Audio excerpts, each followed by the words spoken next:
할렐루야. 순전한 교회 주일 예배 오신 여러분 모두를 다시 한번 주님의 이름으로 환영합니다. 지금 저희가 사회적 거리두기 2단계가 일주일 연장이 되었는데 지금 진행되는 상황을 보면 아마 그 이상도 될 수 있을 것 같습니다. 이런 환경이라 할지라도 여러분 절대로 하나님을 온전히 예배하는 것들 포기하지 마시고 하나님 전심으로 바라보시면서 예배하시는 여러분 되었으면 좋겠습니다.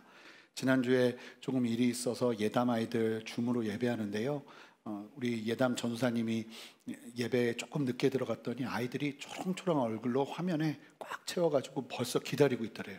그리고 더 놀라운 건 우리 4세, 5세, 6세 아이들이 그렇게 줌 예배를 좋아한다고. 그래서 아이들 예배 드리는 시간도 여러분들 꼭 확보하셔서 아이들이 줌으로 전도사님과 함께 온전히 예배할 수 있도록 함께 준비해 주시고 또 기도해 주시면 감사하겠습니다. 우리 함께 오늘 나눌 말씀 요한복음 4장 43절부터 54절까지의 말씀을 함께 일어나셔서 저와 함께 교독하도록 하시겠습니다. 요한복음 4장 43절부터 54절, 말씀을 믿고 가다라는 제목으로 나눌 텐데요, 제가 먼저 읽고 여러분들이 한 절 읽으시면서 같이 교독하겠습니다. 이틀이 지남에 예수께서 거기를 떠나 갈릴리로 가시며 친히 증언하시기를 선지자가 고향에서는 높임을 받지 못한다 하시고, 갈릴리에 이르심에 갈릴리인들이 그를 영접하니 이는 자기들도 명절에 갔다가 예수께서 명절 중 예루살렘에서 하신 모든 일을 보았음이더라. 예수께서 다시 갈릴리 가나에 이르시니 전에 물로 포도주를 만드신 곳이라. 왕의 신하가 있어 그의 아들이 가버나움에서 병들었더니 그가 예수께서 유대로부터 갈릴리로 오셨다는 것을 듣고 가서 청하되 내려오셔서 내 아들의 병을 고쳐주소서 하니 그가 거의 죽게 되었음이라.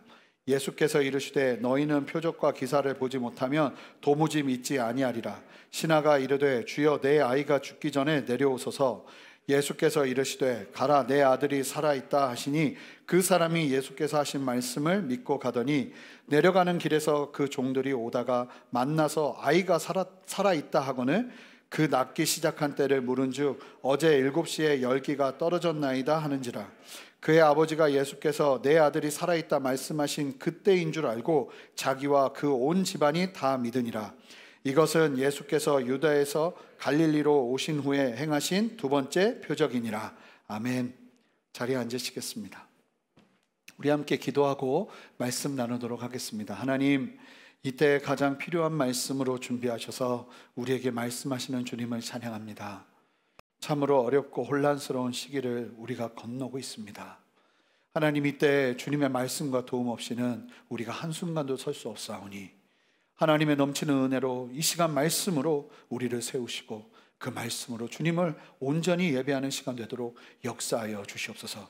더 집중되게 하시고 이 말씀 속에서 예수 그리스도의 온전하신 그 존귀하신 이름만 높임받는 시간 되게 하여 주시옵소서. 감사드리며 예수 그리스도 이름으로 기도합니다. 아멘. 지난주에 함께 보았던 요한복음 4장 27절부터 42절의 말씀에서 우리는 수가성의 사마리아 여인과 사마리아 사람들이 예수님을 만나 예수님을 믿게 되는 놀라운 이야기를 볼 수 있었습니다. 잘 보시면 지난주 사마리아 마을의 회심의 키워드는 예수님의 말씀입니다. 예수님의 말씀을 들으며 사마리아 여인이 예수님을 믿게 되었고 변화를 경험합니다. 그리고 그 변화를 경험한 여인이 들은 예수님의 말씀을 전하면서 마을 사람들이 예수님을 만나게 됩니다. 그 모든 장면에서 예수님이 기적을 행했다는 표현은 어디에도 없죠.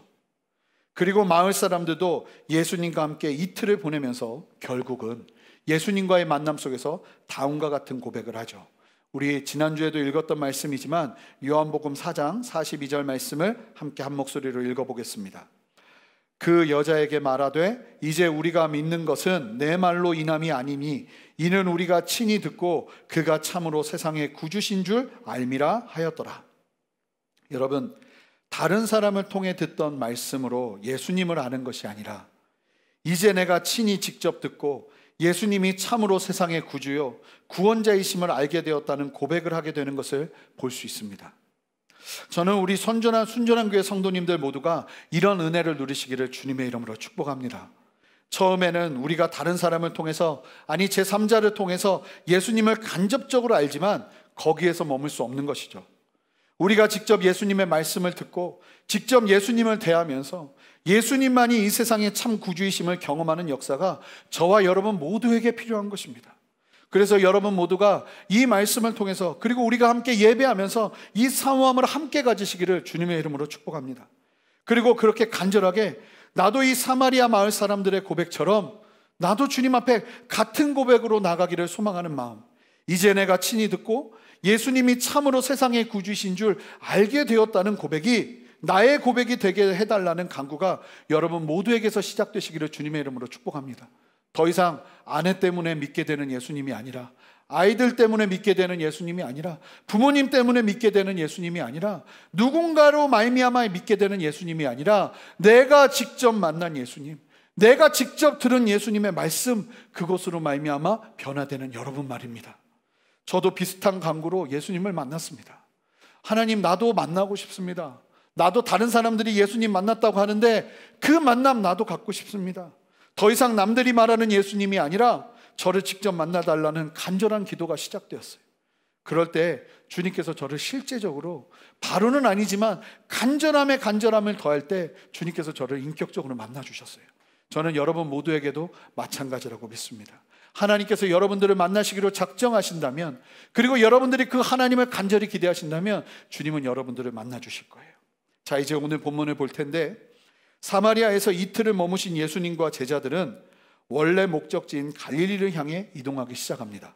우리 함께 43절 말씀 읽어보겠습니다. 함께 읽겠습니다. 이틀이 지남에 예수께서 거기를 떠나 갈릴리로 가시며, 그렇게 이틀을 사마리아 사람들과 보내고 갈릴리로 이동하시는 중에 잘 걸어가시다가 갑자기 예수님께서 다음과 같은 말씀을 하십니다. 우리 함께 44절 말씀 읽어보겠습니다. 함께 읽겠습니다. 친히 증언하시기를 선지자가 고향에서는 높임을 받지 못한다 하시고, 이렇게 말씀하시는 거예요. 선지자가 고향에서는 높임을 받지 못한다. 사실은 저는 이 말씀을 그냥 읽을 때 여기서 말하는 고향이 나사렛을 말씀하시는 건 줄 알았어요. 그런데 지금 이 말씀을 잘 준비하다 보니까요, 단순히 나사렛만을 바라보시면서 하시는 말씀이 아니에요. 예수님께서 지금 도착해서 만나야 되는 갈릴리 사람들, 그리고 더 나아가 유대인들이 살고 있는 땅, 유대와 갈릴리 모두를 의미하고 계시는 거예요.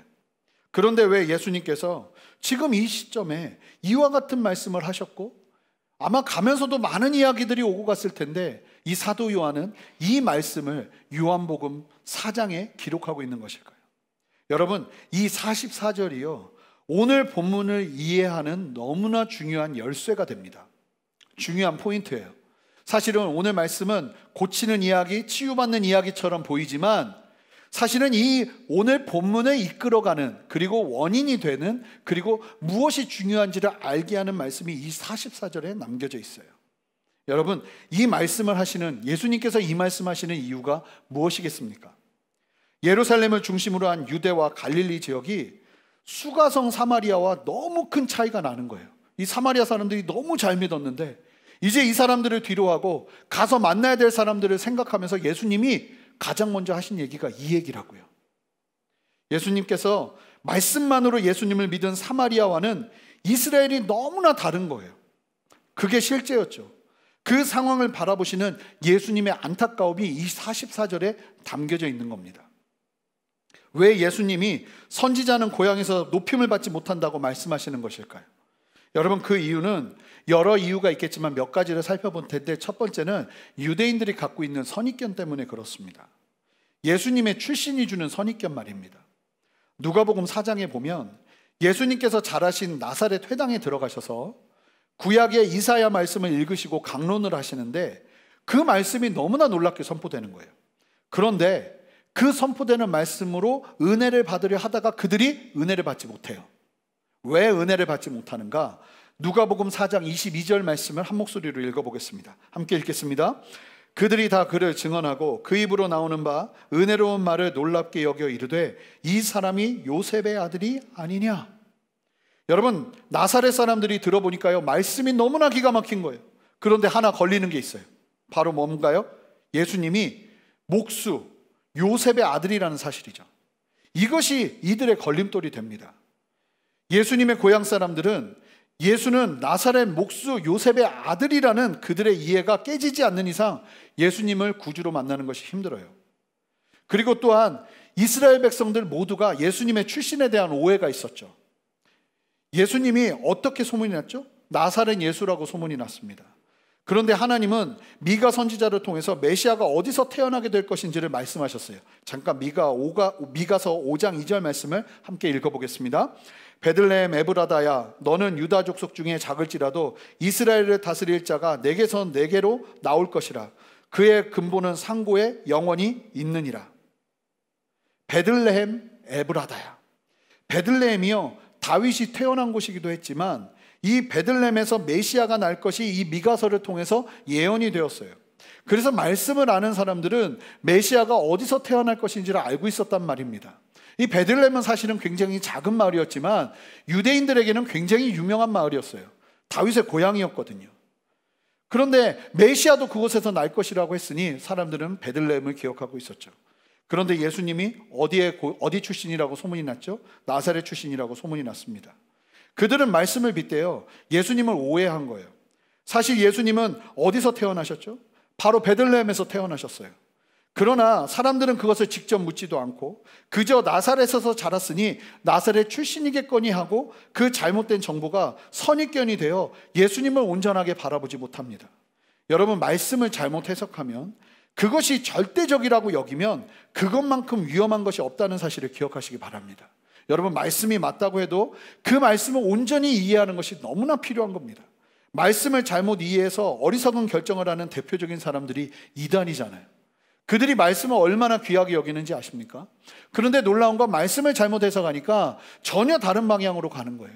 지금 이들도 베들레헴, 메시아는 베들레헴에서 난다는 그 말씀을 온전히 이해하는데 상황 속에서 잘못 해석했어요. 예수님의 고향을 말이죠.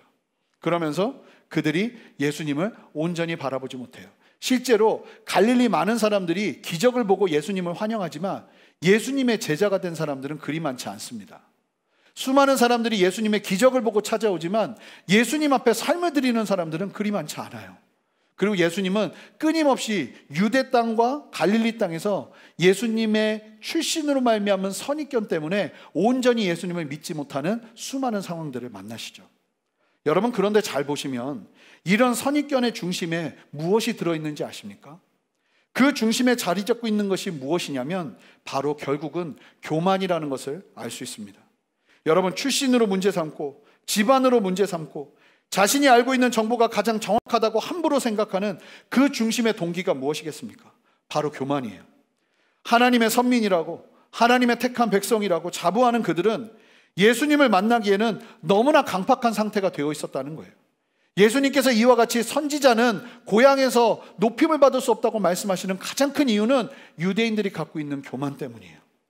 여러분, 오히려 자신들이 함부로 여기던 사마리아 사람들보다 훨씬 못한 영적인 상태를 갖고 있었던 이스라엘 전체의 모습을 지금 예수님은 말씀하고 계시는 거라고요. 이 정도면요, 이스라엘은요, 소경입니다. 소경. 영적인 소경 수준 말입니다. 오늘 본문은 치유의 이야기예요.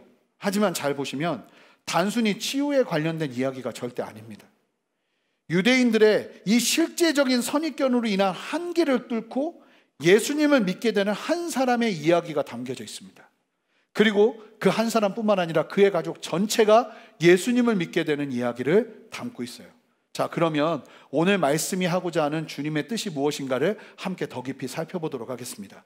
함께 45절 말씀을 한 마음으로 한 목소리로 읽어보겠습니다. 읽겠습니다. 갈릴리에 이르심에 갈릴리인들이 그를 영접하니 이는 자기들도 명절에 갔다가 예수께서 명절 중 예루살렘에서 하신 모든 일을 보았음이더라. 갈릴리에 이르니까요, 벌써 사람들이 예수님을 영접합니다.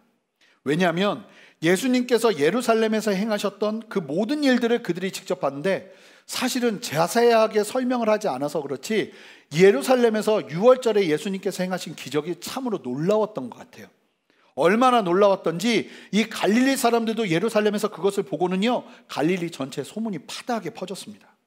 직접 보았고 그들이 그 소문이 갈릴리 지역 전체에 퍼졌기 때문에 예수님이 오시자마자 그들이 예수님을 마음껏 웰컴합니다. 어쩌면 예수님이 드디어 예루살렘에서 출발했다는 소식도 들었고 기다리고 기다렸겠죠. 원래는 이틀 전에 오셔야 되는데 이틀이나 지나서 오신 예수님이니까 이 마을 사람들이 얼마나 기다리고 열렬히 환영했는지 가히 상상이 되실 겁니다.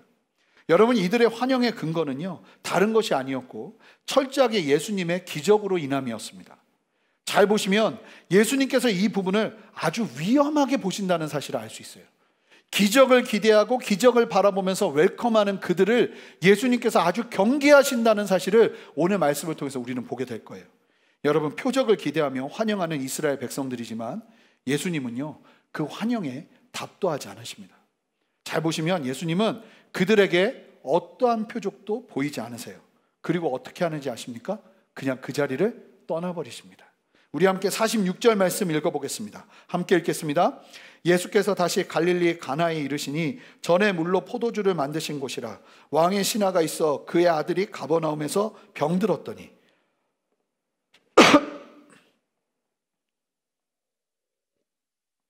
여러분, 어떤 느낌이 납니까? 마치 가나안 사람들을 피신하신 느낌이에요.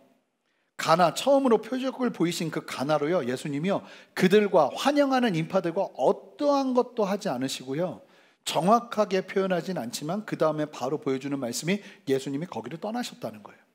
사실은 가나에서 잘 보면 예수님이 어떤 목적이 있어서 일을 하신 것도 아니에요. 그런데 그 사람들이 갈릴리에서 엄청나게 갈릴리에서 환영을 하다 보니까 예수님께서요, 그 사람들을 피해버리십니다. 그리고 이 가나에 계신 예수님의 소식을 듣고 한 사람이 찾아온다고 하면서 이 말씀이, 오늘 본문이 더 구체적으로 들어가고 있는 것을 보게 돼요. 왕의 신하라고 표현하죠.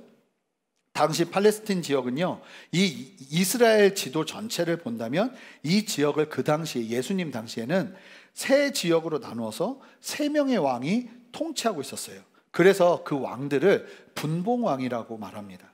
당시 갈릴리 지역과 베레아, 그 밑에 지역에 베레아라는 지역이 있는데 그 두 지역을 다스리던 왕이 분봉왕 안티파스라는 사람이에요. 이 안티파스의 신하였다는 것을 의미하는 것입니다.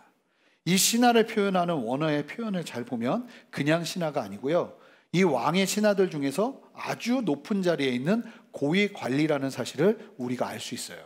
쉽게 말하면 고위 관리가 지금 예수님을 찾아서 가버나움에서 가나까지 찾아오신 거예요. 이 왕의 신하가 가버나움에서 가나까지 찾아온 이유가 무엇이겠습니까? 우리 47절 말씀 읽어보겠습니다. 함께 읽겠습니다. 그가 예수께서 유대로부터 갈릴리로 오셨다는 것을 듣고 가서 청하되 내려오셔서 내 아들의 병을 고쳐주소서 하니 그가 거의 죽게 되었습니다. 여러분, 이 사람은요, 병으로 위중한 아들이 있었던 거예요. 아주 고열로 시달리는 아들이 있었어요. 어쩌면 내일 죽을 수도 있겠다는 위기 가운데 이 왕의 신하가 예수님을 찾아온 거예요. 예수님이 갈릴리로 오셨다는 것을 듣고 예수님을 아들에게로 모시고 가기 위해서 예수님을 찾고 있었는데 예수님이 가나로 가셨다는 소식을 듣고 예수님을 모시기 위해 가나까지 찾아온 거예요. 여러분, 가버나움에서 가나까지의 거리는 당시 도로로 34km 정도의 거리입니다. 아들의 병이 중해서요, 약 90리의 길을 걸어온 거예요. 예수님을 찾은 왕의 신하로 불리는 아비의 마음이 어땠을까요? 여러분, 그것도 고위 관리입니다. 영향력 있는 사람이요, 한참을 찾아서 한 젊은이, 30대 젊은이 예수님께 찾아온 거예요. 그리고는 예수님을 만나자마자 그 고위 관리가 예수님께 간청합니다. 여기서 청하다는 원어적인 표현을 보면요, 한 번만 말하는 게 아니에요. 계속 말하고 있는 거예요. 내 아들을 위해서 제발 가버나움까지 함께 가주십시오. 이렇게 간절함이 묻어나오는 간청을 하고 있는 거예요. 그러면 그 상황에서 예수님이 어떻게 하셔야 할까요? 얼마나 안타까운 마음이겠어요? 얼마나 가난한 마음이겠어요? 지금 아들이 죽고 있다고요. 그 상황 속에서 예수님이 뭐라고 말씀하시는지 아십니까? 우리 함께 48절 말씀 읽어보겠습니다. 함께 읽겠습니다.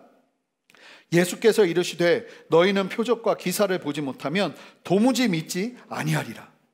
요한복음에서 지금까지 우리가 발견할 수 있는 중요한 특징이 뭐냐면, 계속 강조되는 게 뭐냐면, 여러분 잘 아시겠지만 예수님께서요, 기적을 바라보는 믿음, 기적을 보아야 믿는 믿음을 너무나 경계하고 계신다는 거예요.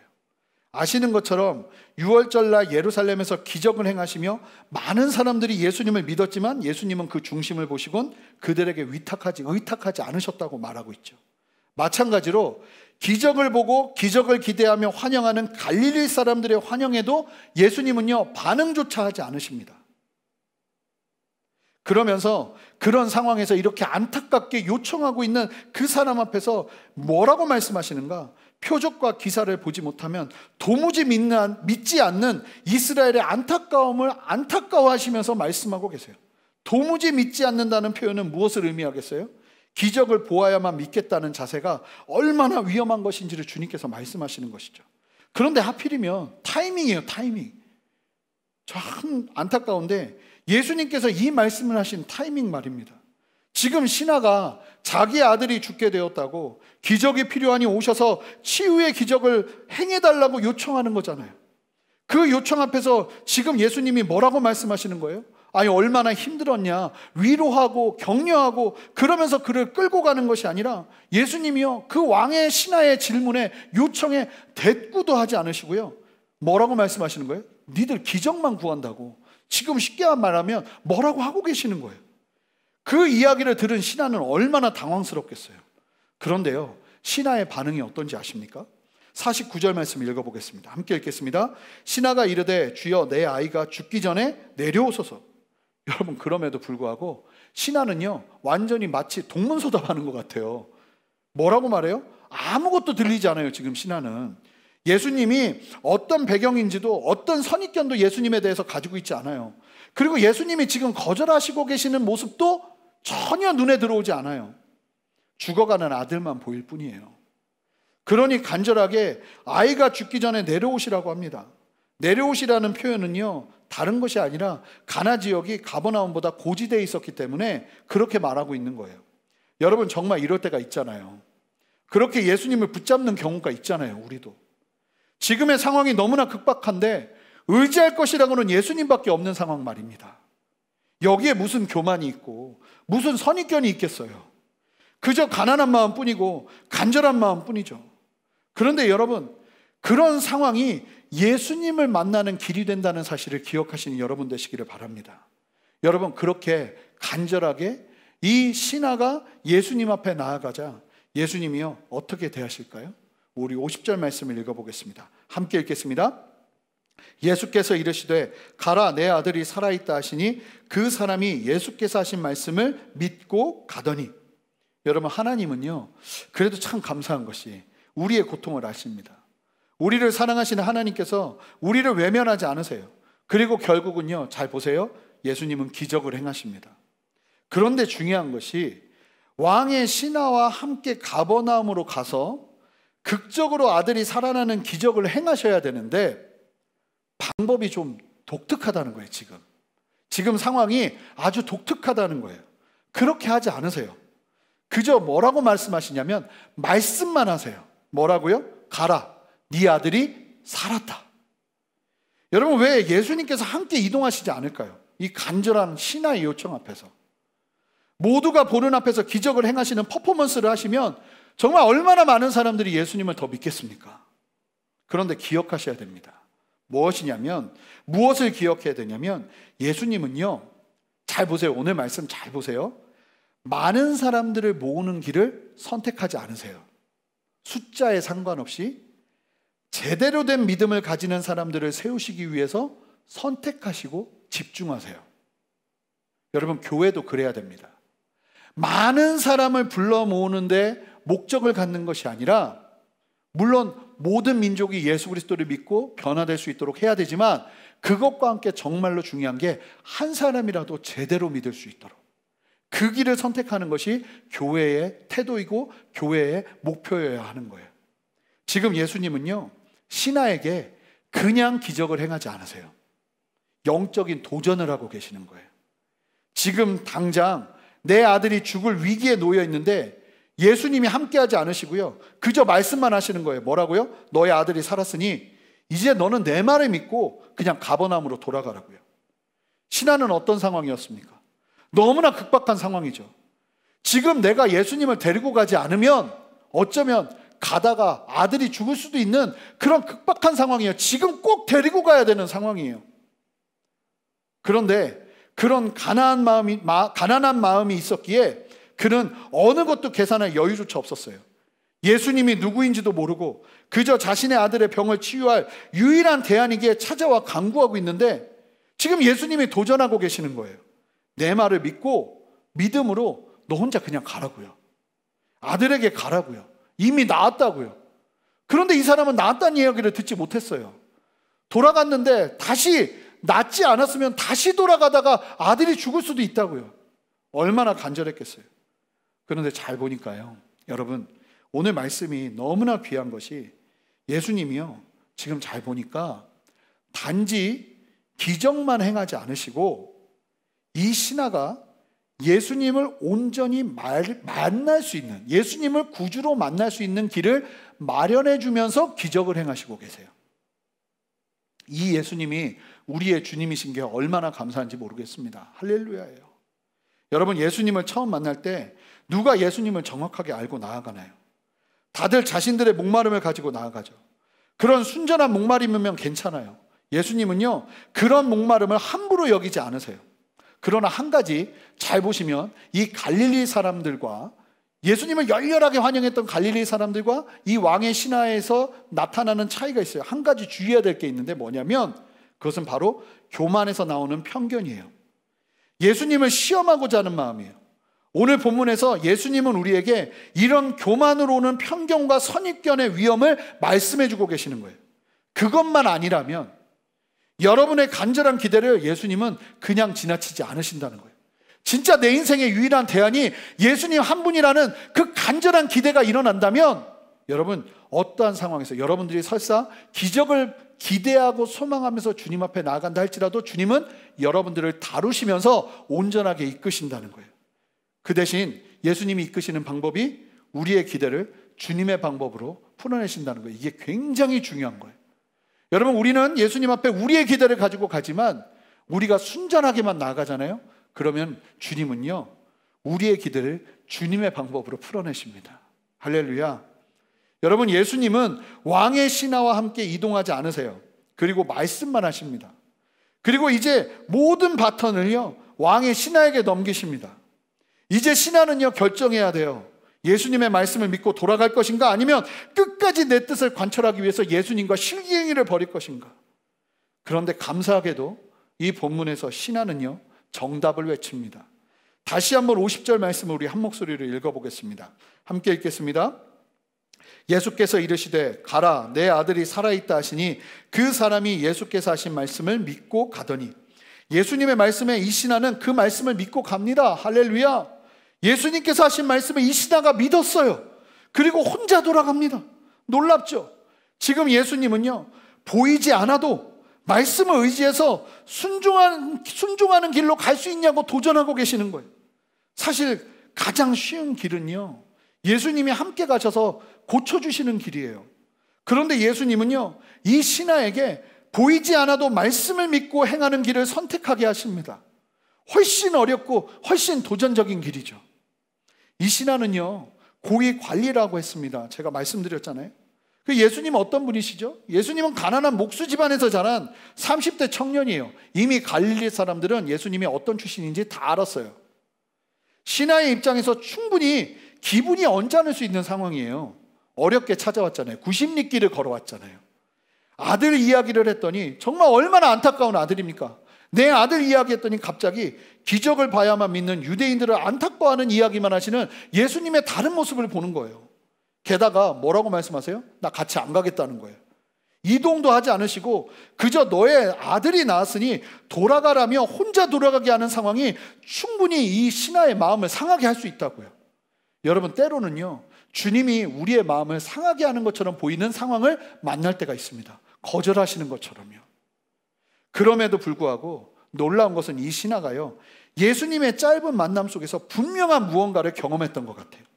그러자 예수님이요, 강력한 도전을 믿음으로 취하며, 예수님의 이 강력한 도전을 이 신하가요, 믿음으로 취하면서요, 순종하기 시작합니다. 믿고 갔다고 할 때 이 표현의 원문을 보면요, 예수님의 말씀이 있자 즉시 떠났다는 표현이에요. 그러니까 이 신하가요, 갈등하고 머뭇거리는 것도 없고 예수님이 너 아들 낳았으니까 돌아가, 이 이야기 듣고요 바로 출발한 거예요. 이 신하에게요 다른 것이 보증이 되었던 것이 아니라 무엇이 보증이 된 걸까요? 예수님의 말씀이 보증이 되었던 것입니다. 여러분, 이게 믿음이죠. 보이지 않아도 말씀을 의지하여 믿음으로 가는 삶 말입니다. 그러면서 이 신하가 무엇을 경험하는지 아세요? 이게 기가 막혀요. 51절 말씀 한 목소리로 읽어보겠습니다. 내려가는 길에서 그 종들이 오다가 만나서 아이가 살아있다 하거늘. 여러분, 도착하기도 전이에요. 아들을 보기도 전이에요. 그렇게 순종하면서 가기 시작하니까요, 내려가는 길에 종들을 만나는데 아들이 살았다는 소식을 듣습니다. 만약에 그런데요, 이 상황에서요 이 신하가요 아들 살리는 데만 혈안이 되어 있어서 그랬다면 그냥 그 이야기 듣고 그냥 그것만 기뻐하면서 그냥 뒤도 안 보고 돌아갔을 거예요. 원래 사람이 다 그렇습니다. 무언가를 바라고 기대하는 것만 있으면요, 그거 이루어지고 나면 뒤 돌아보지도 않아요. 많은 경우 그런 경우 참 많이 봐요. 하나님 나 이것만 해주시면 주님 위해서 열심히 살겠다고 했는데 그거 딱 해주고 나면 그냥 뒤도 안 보는 분들이 생각보다, 우리 순전한 교회는 아무도 없지만 생각보다 많이 있습니다. 원래 그래요, 사람이.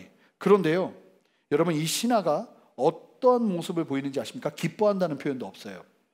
이 이야기를 듣자마자 아주 침착한 모습을 보여주고 있는데 그 기쁨을 뒤로하고 중요한 확인을 합니다. 우리 52절 말씀을 함께 읽어보겠습니다. 함께 읽겠습니다. 그 낫기 시작한 때를 물은즉 어제 7시에 열기가 떨어졌나이다 하는지라. 여러분, 아들이 언제부터 회복되었는지를 묻습니다. 갑자기 자신의 믿음, 예수님의 말씀, 그 모든 것이 맞았는지를 찾아 확인하는 거예요. 여러분, 성도들에게는 이러한 은혜의 시간이 필요해요. 하나님의 말씀대로 순종했는데 하나님의 말씀이 정말 살아있는 말씀인지를 확인하는 시간 말입니다. 그냥 묻는 게 아니에요. 원문을 보니까요, 이 물었다는 질문이요 마치 탐정이 탐문하듯이, 경찰이 수사하듯이 종들에게 묻고 있다는 것을 우리로 하여금 알게 해요. 그러자 종들이 말하는 거예요. 어제 7시에 열기가 떨어졌다고.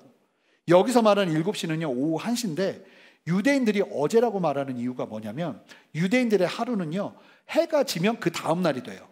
그러니까 지금 한참을 걸어가다가 저녁에 만난 거예요. 그러니까 오늘 우리로 따지면 오늘 오후 1시에 그런 일이 있었다고 해야 되는데 유대 시간으로 보니까 어제 1시라고 이야기하는 거예요. 그러니까 하루가 지난 게 아니에요, 우리의 개념으로 본다면. 그런데 그 오후 1시가 언제일까요? 53절 말씀 읽어보겠습니다. 함께 읽겠습니다. 그의 아버지가 예수께서 내 아들이 살아있다 말씀하신 그때인 줄 알고 자기와 그 온 집안이 다 믿으니라. 여러분, 그때가 언제예요? 1시가? 예수님이 네 아들 낳았으니까 가라고 말씀하신 그때인 거예요. 자신이 예수님의 말씀을 믿고 움직인 그때인 거예요. 그 모든 것들이요 확증이 되기 시작하는 거예요. 그러자 그제서야 자기와 온 집안이 예수 그리스도를 온전히 믿게 되는 역사가 일어나는 것입니다. 할렐루야. 아들만 낳고 마는 것이 아니라 자기와 온 가족이 예수 그리스도를 믿는 역사가 일어나요. 여러분 보세요. 만약에요 예수님이 함께 가셔서 그 자리에서 아들을 살렸다면 이런 믿음이 일어났을까요? 아니요, 저는 그렇게 생각하지 않아요. 예수님께서 염려하신 갈릴리 사람들의 안타까운 믿음의 수준에 머물러 있을 가능성이 굉장히 큽니다. 그런데 지금 예수님의 말씀을 따라 순종한 결과가 어떤가요? 보이지 않아도 말씀을 의지하여 걸어가도록 지금 예수님이요 기적을 바로 보여주시는 것이 아니라 보이지 않는 말씀을 의지해서 걸어갈 수 있도록 상황으로 지금 예수님이 이끌어가고 계세요. 이 신하를 이끌어가고 계신다고요.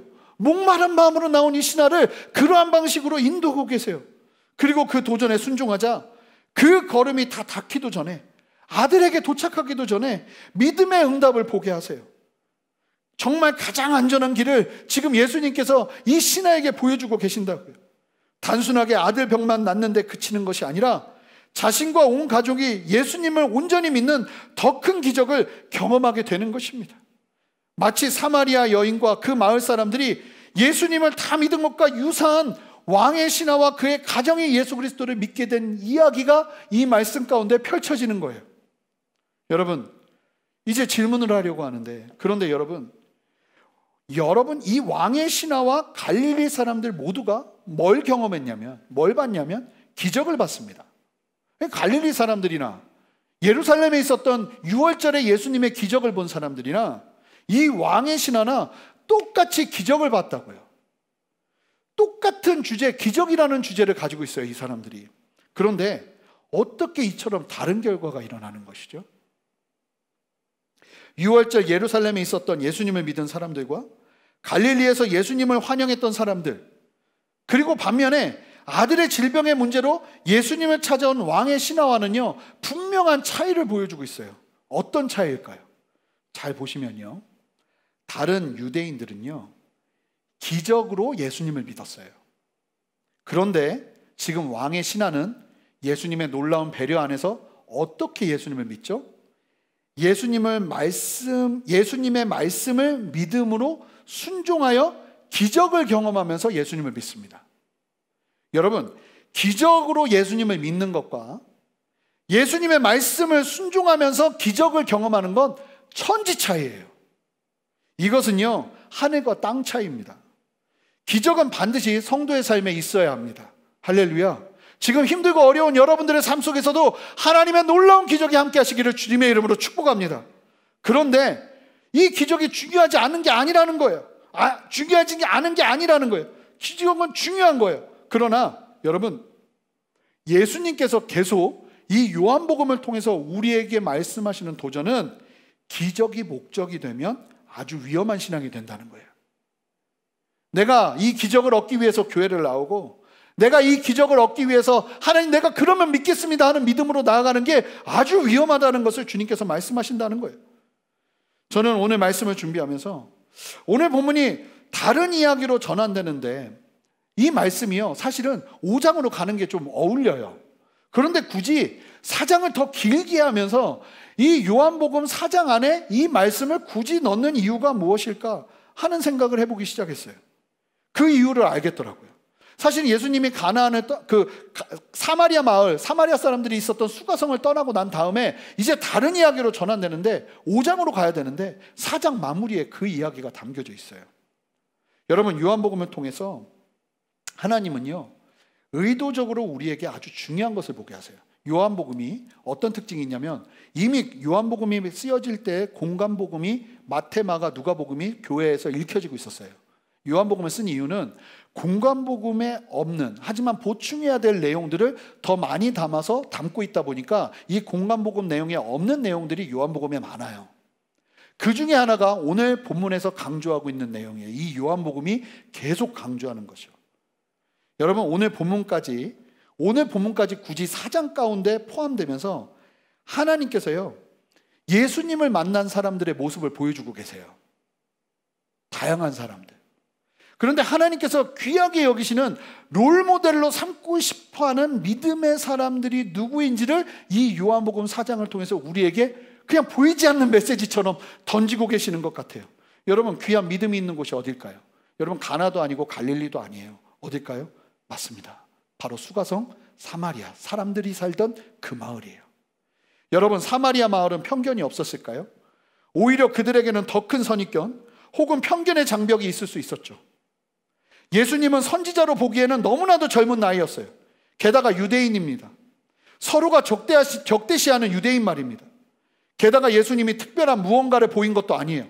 어떤 정치적이나 물질적인 영향력을 느낄 만한 요소도 하나도 없는 정말 가난해 보이는 젊은 남자, 30대 유대인 남자였다고요.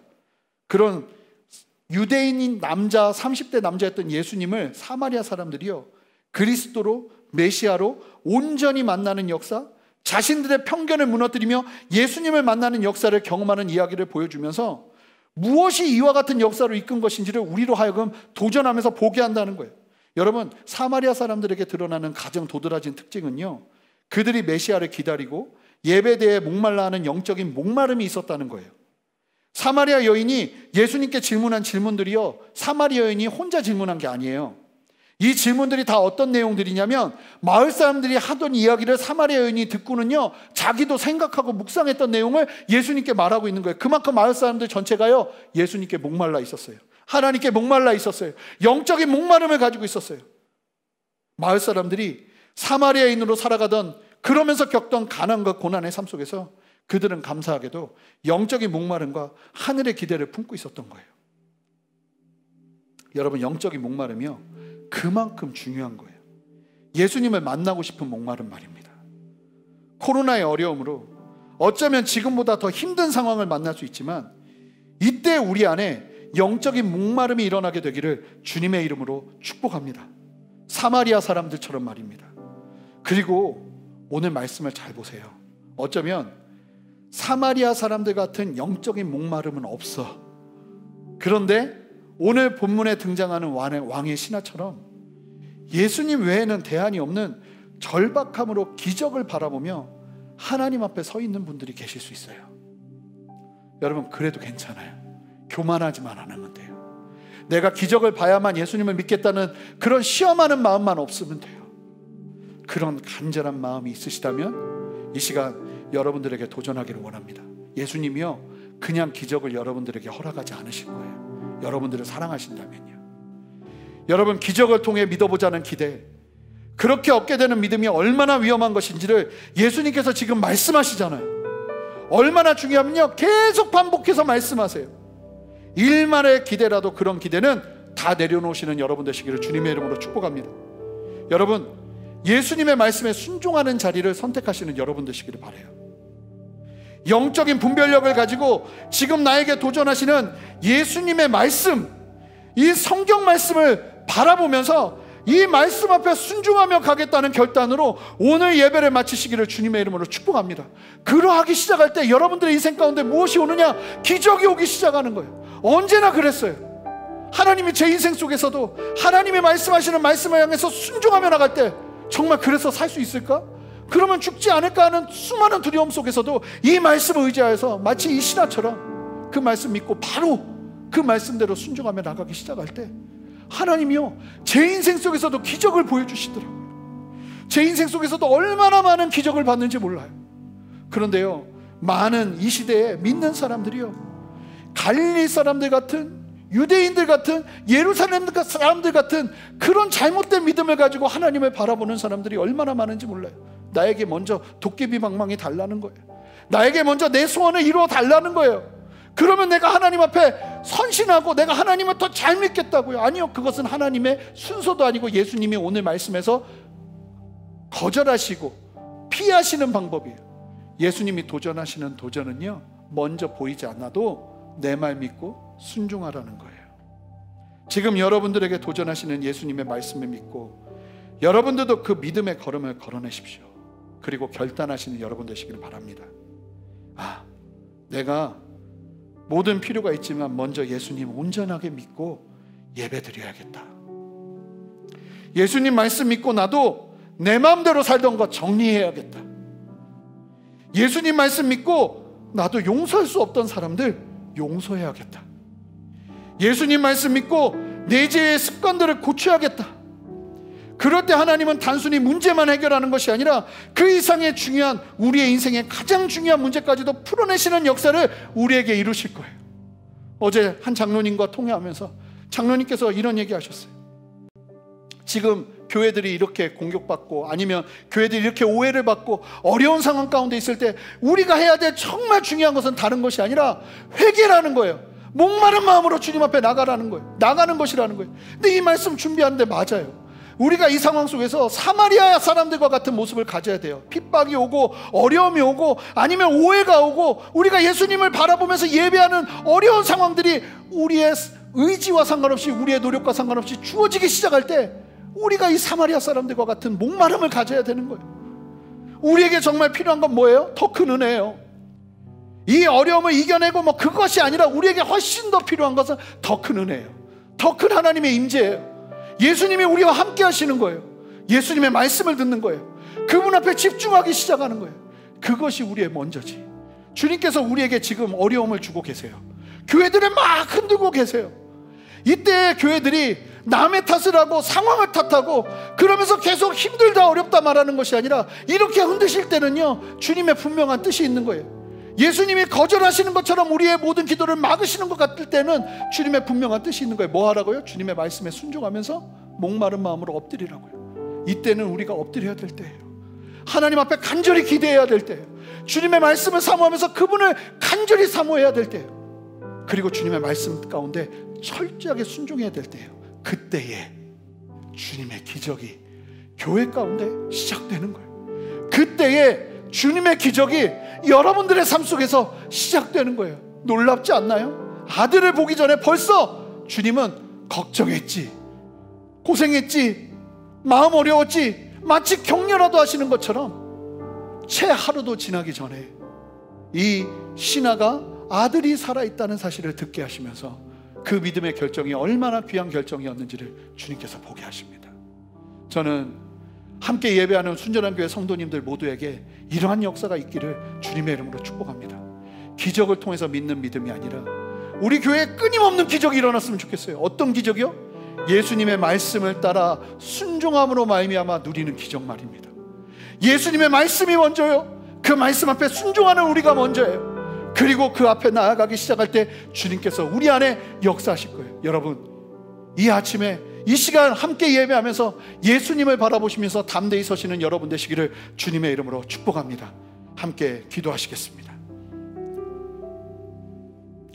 존귀하신 주님, 감사합니다.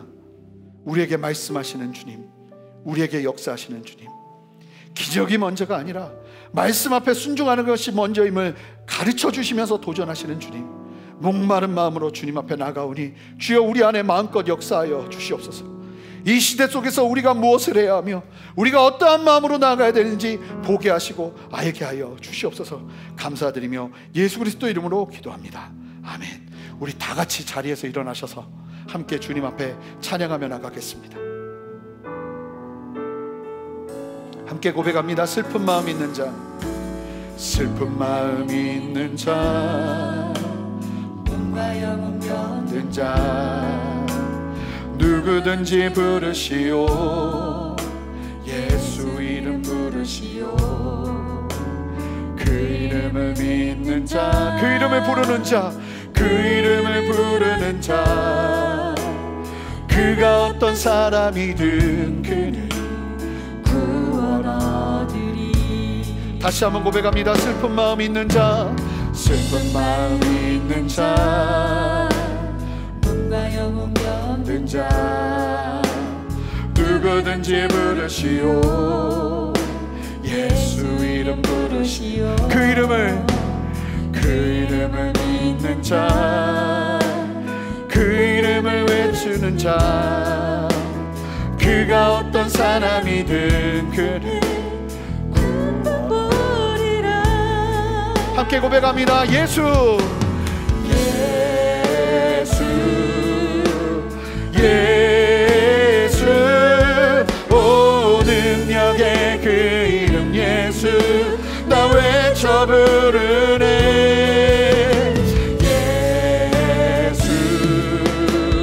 예수, 오 구원의 그 이름 예수, 나 외쳐 부르네.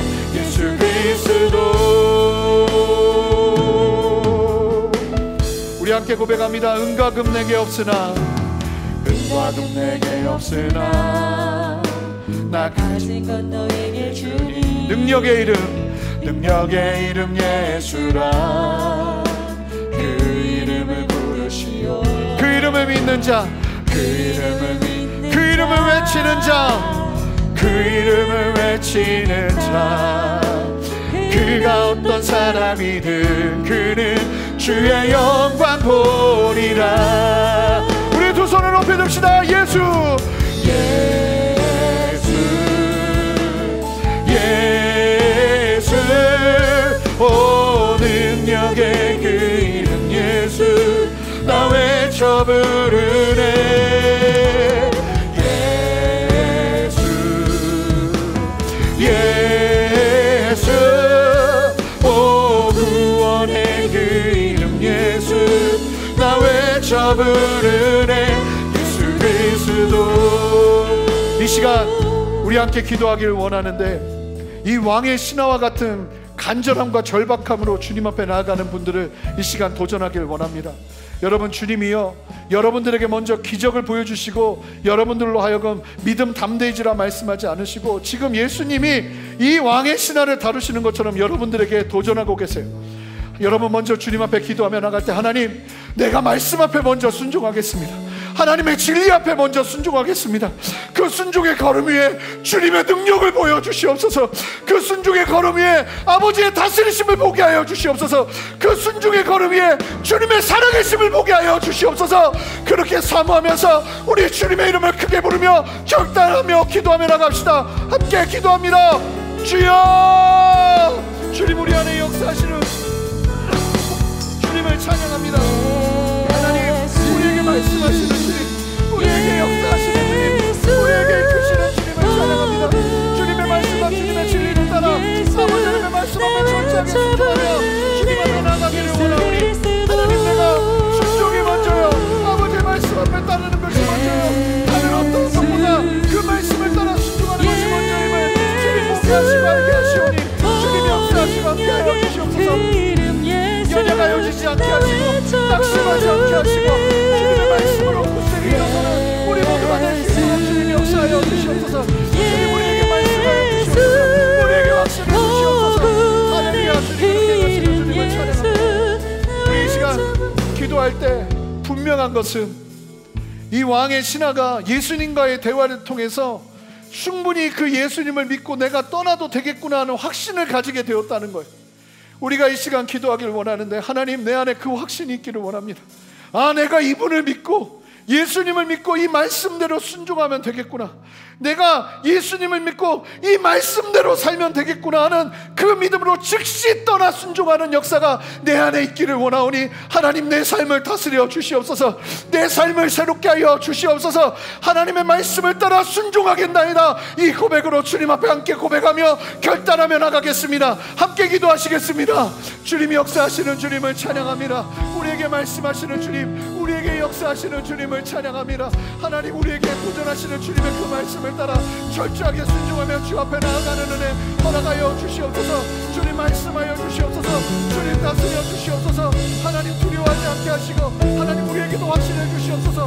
이 왕의 신하처럼, 아버지 이 왕의 신하처럼 예수님을 만나면서 담대함으로 예수님의 말씀을 따라 순종할 수 있는 용기가 일어난 것처럼 그렇게 우리에게 말씀하시고 다스려 주시옵소서. 그 용기가 있기를 원합니다. 아버지 그 용기가 있기를 원합니다. 그 결단이 있기를 원합니다. 주여 말씀대로 순종하겠나이다. 주여 말씀하시고 우리를 다스려 주시옵소서. 우리 안에 역사하여 주시옵소서. 할렐루야. 주님 우리 안에 역사하시는 주님을 찬양합니다. 두려워하지 않게 하시고 믿음으로 감당히 서게 하시옵소서. 아버지 우리가 철저하게 목마름으로 주 앞에 나가게 하시고 하나님의 이 도전 앞에 엎드리게 하여 주시옵소서. 우리가 한 가지 더 기도하기를 원하는데, 오늘은 좀 몇 가지 더 기도할 텐데, 한 가지 더 기도하길 원하는데, 여러분 예수 그리스도를 바라보는 데 있어서 여러분들이 가지고 있는 선입견이 있습니까? 여러분들 안에 있는 교만이 있습니까? 하나님의 말씀, 그 진리된 말씀 앞에 온전히 순종하지 못하도록 하는 여러분들의 잘못된 고정관념들이 있습니까? 이 시간 주님 앞에 기도하며 나갈 때, 하나님 나도 이 왕의 신하처럼 만나고 싶습니다. 주님이 외면하셨던 갈릴리 사람들이 아니라 이 왕의 신하처럼 주님 만나기를 원합니다. 사마리아 사람들처럼 예수님 만나고 싶습니다. 하나님 가난한 마음, 목마른 마음, 영적인 갈망을 내 안에 허락하여 주셔서 그 갈망을 가지고 주 앞에 설 수 있는 은혜를 우리 모두에게 허락하여 주시옵소서. 배부른 것이 아니라 주님 없어도 살 수 있는 것이 아니라 하나님 주님 없이는 한순간도 살 수 없는 목마름으로 이 시간 주님 앞에 나가기를 원하오니 하나님 내게 그 마음 더하여 주시옵소서. 고정관념이 깨어지게 하시고 선입견이 깨어지게 하시고 목마른 마음으로 주 앞에 나아갈 수 있도록 주여 역사하여 주시옵소서. 함께 두 손을 들고 주님 앞에 간절히 기도하며 나갑니다. 함께 기도하겠습니다. 주님 역사하시고 함께하여 주시옵소서. 하나님 은혜가 불어주시옵소서. 주의 말씀 앞에 순전하게 서게 하시고 아버지의 진리 앞에서 주의 은혜를 허락하여 주시옵소서. 두려워하지 않게 하옵소서. 아버지는 두려워하지 않게 하옵소서. 할렐루야. 주님 우리를 새롭게 하시는 주님을 찬양합니다. 우리 안에 역사하시는 주님을 찬양합니다. 아버지 예수 앞에서 엎드려지게 하시고 나가지게 하시고 가난하게 하시고 아버지 그 마음 가지고 주 앞에 나갈 때 주님을 만나는 참된 고요를 갖게 하여 주시옵소서. 아버지 무엇이 중요합니까? 병이 낫는 것이 중요한 것이 아니라 아버지 우리가 예수를 믿는 것 아닙니까? 예수 앞에 엎드리는 것 아닙니까? 우리로 하여금 보게 하시고 알게 하셔서 그 엎드림 앞에 주님께서 하시는 일들을 보게 하여 주시옵소서. 할렐루야 할렐루야 할렐루야. 우리 함께 두 손을 들고 이 시간 기도할 텐데, 여러분 지금 우리 교회들이 겪고 있는 어려움은 주님께서 더 큰 목마름을 가지라고 주님께서 우리를 흔드시는 목마름의 신호예요. 영적인 목마름, 갈급함, 하나님 앞에 순전하게 나가라는 신호예요. 우리의 죄를 회개하라는 신호예요. 더 이상 남 탓하는 것이 아니라, 상황을 탓하는 것이 아니라, 환경을 탓하는 것이 아니라, 아버지, 이 땅의 모든 교회들이 주님의 말씀 앞에 엎드리며 하나님 앞에 철저히 회개하며 주님의 그 진리 앞에서 다시 한번 순전하게 깨어나는 시간이 되기를 원합니다. 필요하다면 주님 더 큰 어려움을 주십시오. 필요하다면 이 교회 위에 더 큰 어려움을 주십시오. 하나님 순전하게 하시고 진실하게 하시고 아버지의 말씀 앞에 정말로 말씀대로 순종하는 이 왕의 신하와 같은 믿음으로 일어서는 한국교회가 될 수 있도록 주님이 교회를 긍휼히 여겨 주시옵소서. 하나님, 우리의 어려움 속에서 탓하지 않겠습니다. 환경을 탓하지 않겠습니다. 하나님, 이 교회를 붙들어 주시옵소서. 한국교회를 붙들어 주시옵소서. 아버지의 긍휼의 손으로 이끌어 주시옵소서. 그렇게 함께 주님의 손을 높여 들고 주님의 이름 한번 크게 부르며 기도합니다. 주여, 주여, 주님, 우리에게 목마름을 주십시오. 주님, 우리에게 목마름을 주십시오. 주님, 우리에게 간절함을 주십시오. 주님, 이 상황에서 우리가 더 순전해지기를 원합니다. 이 상황 속에서 더 깨어지기를 원합니다. 아버지, 회개하기를 원합니다. 주님을 떠나 있어서 죄에서 돌이키게 하시고 아버지의 진리 앞에서 다시 한번 온전히 손을 내는 우리 모두에게 알아가시기를 원하오니 주여 역사하시고 함께하시옵소서. 하나님, 하나님, 우리를 긍휼히 여겨주시옵소서. 할렐루야. 아멘. 우리 함께 고백합니다. 예수, 예수,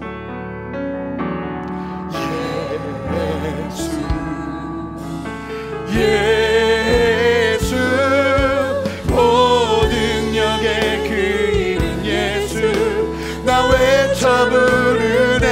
예수, 예수, 예수, 오 구원의 그 이름 예수, 나 외쳐 부르네. 예수 그리스도 나의 믿음,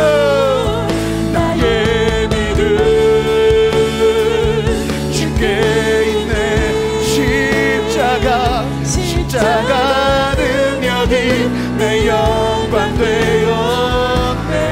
주께서 우리를 승리케 하셨네. 나의 능력, 우리의 소망, 나의 소망 주께 있네. 오직 예수, 오직 예수,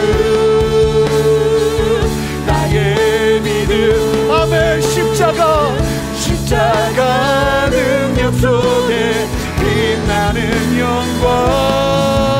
아멘.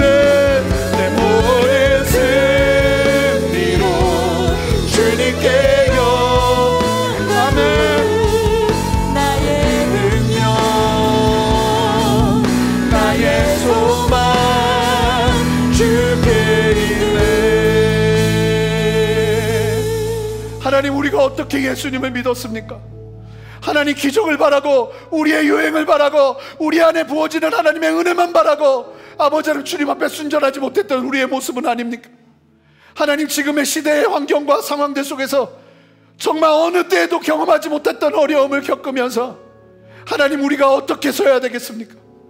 예수님께서 그토록 의도적으로 기적을 먼저 보여주시지 않고 말씀을 따라 순종하는 참된 믿음의 결단을 이룰 수 있도록 이끄시는 당신의 그 놀라운 이끄심을 우리가 기억하면서 이때에 우리에게 필요한 것이 기적이 아니라 하나님의 말씀 앞에 순종하는 순종임을 먼저 알게 하셔서 이 시간 이 어려움을 통해서 우리 모두가 더욱더 순전하게 하나님 앞에 순종하는 참된 믿음에 순종하는 일꾼으로 설 수 있도록 주여 역사하여 주시옵소서. 그 과정 가운데 하나님, 이 땅을 긍휼히 여기시고 우리의 어려움을 하시는 하나님, 기적을 베푸시고 하나님의 능력을 나타내시고 하나님의 영광을 보여주시옵소서.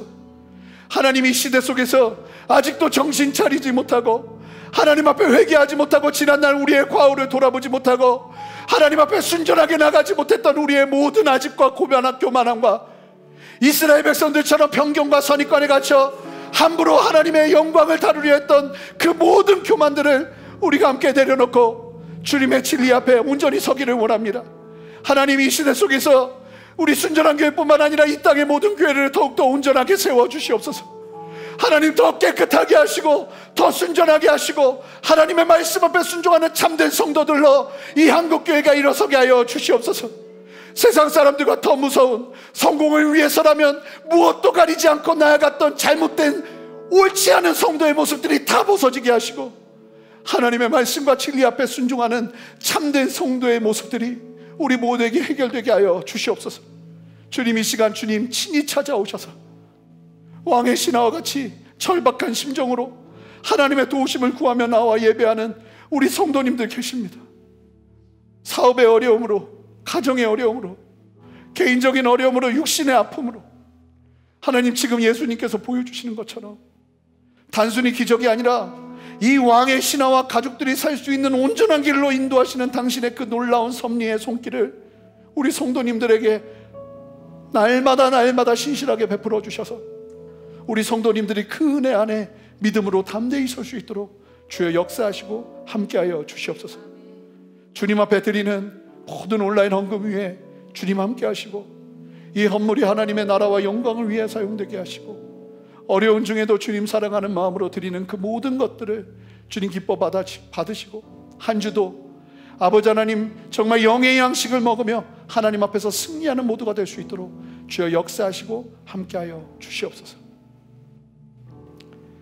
이제는 우리 주 예수 그리스도의 크신 은혜와 아버지 하나님의 무한하신 사랑과 성령의 내주하심과 교통하심과 신실한 역사하심이 오늘 말씀을 기억하며 하나님의 말씀 앞에 서서 하나님의 진리를 따라 말씀으로 순종하는 가운데 하나님의 그 놀라운 기적을 경험하기를 소망하는 이 자리에 계신 모든 성도님들과 함께 예배하는 성도님들과 가정과 직장과 삶의 모든 터전 위에 순전한 교회와 이 땅의 모든 교회들과 이 나라와 온 열방 위에 이제로부터 영원토록 함께 하시기를 간절히 축원하옵나이다.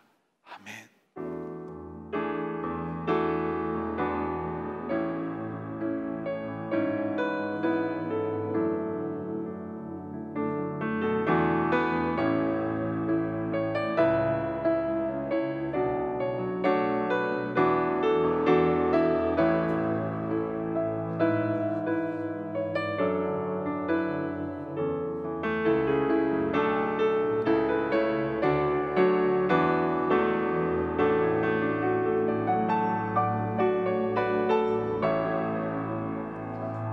모든 영광의 박수 주님 앞에 올려드리도록 하겠습니다. 할렐루야.